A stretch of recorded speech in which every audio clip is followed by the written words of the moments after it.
entertaining talking sports.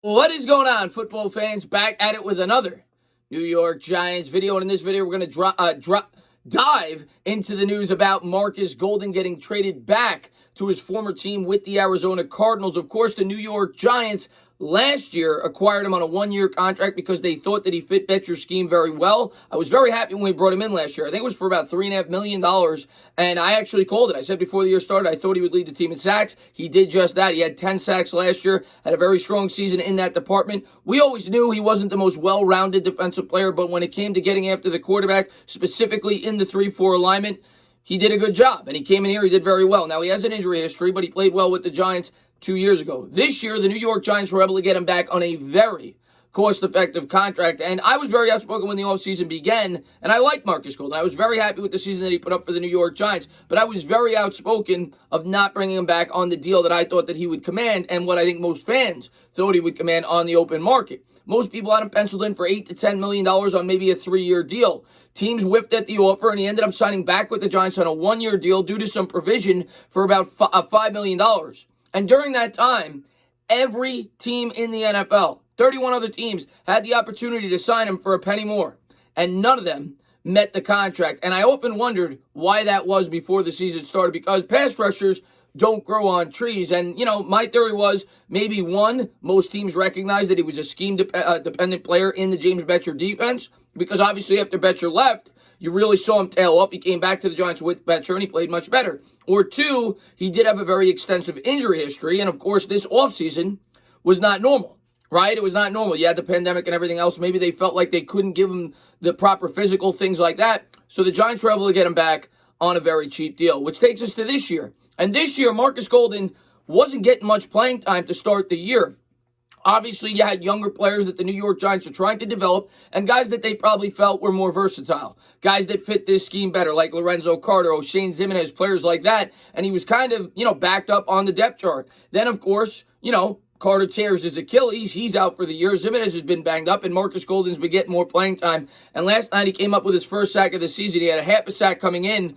So he's got 1.5 sacks on the year in limited playing time. And I still think he could be a valuable pass rusher. And I wish him nothing but the best going over to the Arizona Cardinals. He should be happier there. That's a team that's looking to potentially compete to win the NFC West. They're probably going to be making the playoffs, and hopefully he gets the job done and he gets a contract extension, because to be honest with you, I thought Markus Golden deserved better than what he got. Not necessarily from the Giants. I understood why we weren't bringing him back due to the fact that he didn't fit the scheme. I thought Dave Gettleman made a very savvy move in getting him back for the price tag that he did. And in the end, it results in an extra draft pick. And this is what good teams do. And I'm not saying we're a good team yet, but this is a good job by the New York Giants. A lot of people are going to look at this move and they're going to scoff at it. They're going to say, you only got a 6th-round pick. Well, what did you expect? This is a guy who's got 1.5 sacks. He's got an extensive injury history, and he's a guy that every team in the league had an opportunity to sign for $5 million, and they all whipped at it. So taking all that into account, I think it's a good job that the New York Giants were able to get anything at all for a player like Markus Golden. So I'm happy that the New York Giants were able to get a 6th-round pick back. Now, of course, at this point in time, when you look at the New York Giants edge rusher position, you look how thin we were to begin with all the injuries. Well, to me, this signifies a few things. We'll start with the fact that the New York Giants are clearly going to be sellers at this point in time. And if you're a Giants fan, you may not want to hear that. But that is the proper approach for this team at this point in time. We only had 5 draft picks before this trade. We, of course, traded away the 7th-round pick to bring in Isaac Yiadom, which made complete sense. We had no depth at that position. We needed to bring in somebody. Well, now they're going to start to get picks back, and they do just that here by getting a 6th-round draft pick by the Arizona Cardinals. So I don't think this is going to be the end. I think you're going to continue to see them try to trade away players. Who will those players be? Well, I think it's going to depend on the price tags. I think a lot of guys could potentially be up for sale. Even a guy like Logan Ryan on a 1-year deal. He may want to come back here, but if you could get a 6th-round pick for him or a 5th-round pick for him, you'd probably do it. You can always bring him back as a free agent. And then obviously guys like Jabril Peppers, guys like Evan Ingram, guys like, Leonard Williams, guys that could potentially get a higher price tag. Maybe a guy like Leo could get you a 2nd or 3rd round pick. Who knows? If the price is right, I think everybody is up for sale right now with the New York Giants because they have to start thinking about the future. And that's exactly what they did with this move. And I'm sure it's going to kind of get some kind of response like we did with Snacks Harrison when the Giants only got a 5th-round pick. Well, that deal had more to do with the fact that Snacks was owed a lot more money on his contract. This just is facts. No teams were interested in him before the year started. He hasn't played much for the New York Giants. He got 1.5 sacks. You're happy as a New York Giant fan that you can get a 6th-round pick. The 6th-round picks amount to much? Probably not, but it's a shot, and it gives you an opportunity to maybe find another guy late in the draft as you continue to try to rebuild this roster. The other thing that this accomplishes for the New York Giants, outside of getting the draft pick, is it opens up a spot for guys to get more playing time that are younger on this roster. By no means are we tanking. We're doing exactly what we're supposed to do. We're rebuilding this roster for the future, and we're giving the younger players on this roster at that position an opportunity to flourish and get better. And depending on what they do with other players, it would be the same thing. Now, a guy like Carter Coughlin may get some reps, may get an opportunity. We'll see if O'Shane Ximines gets back in the lineup.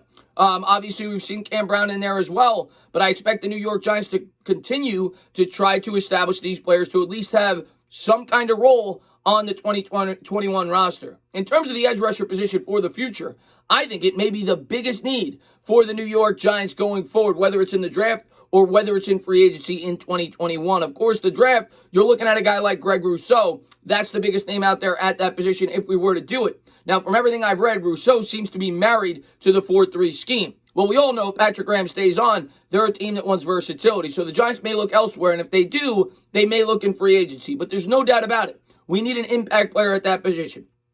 Golden, I wish him nothing but the best. The guy did great while he was here with the New York Giants. We paid him next to nothing and was a major impact for our defense last year.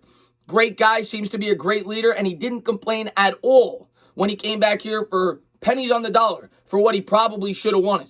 I mean, there's guys that get a lot less sacks than 10 that get paid a lot more than Markus Golden did. So I think he was a leader. I think he was a productive player for the New York Giants, which is a lot more than you could say for a lot of the other guys that the New York Giants have brought in, via free agency or via trade. So I wish him nothing but the best. I think he's a great guy, and I think he could do very well over there in Arizona. Of course, they're very familiar with him over there. Was a leader for that football team for a number of years. The question is, how will he fit their defensive scheme? Of course, they've had problems over there with Isaiah Simmons, who's been benched, and maybe they're trying to add a little bit of punch and maybe get a pass rusher for that defense, and maybe Golden will do just that. They don't give up much with a 6th-round pick. I kind of think it's a win-win deal.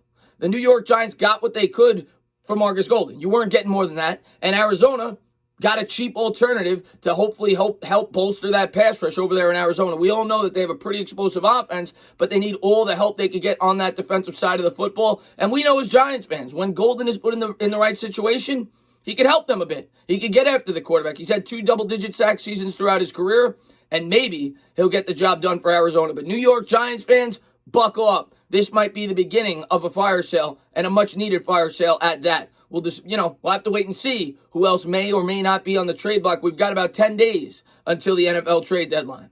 As always, guys, if you like what you watch, please subscribe. Drop a comment. Maybe give me a little thumbs up. Cheers.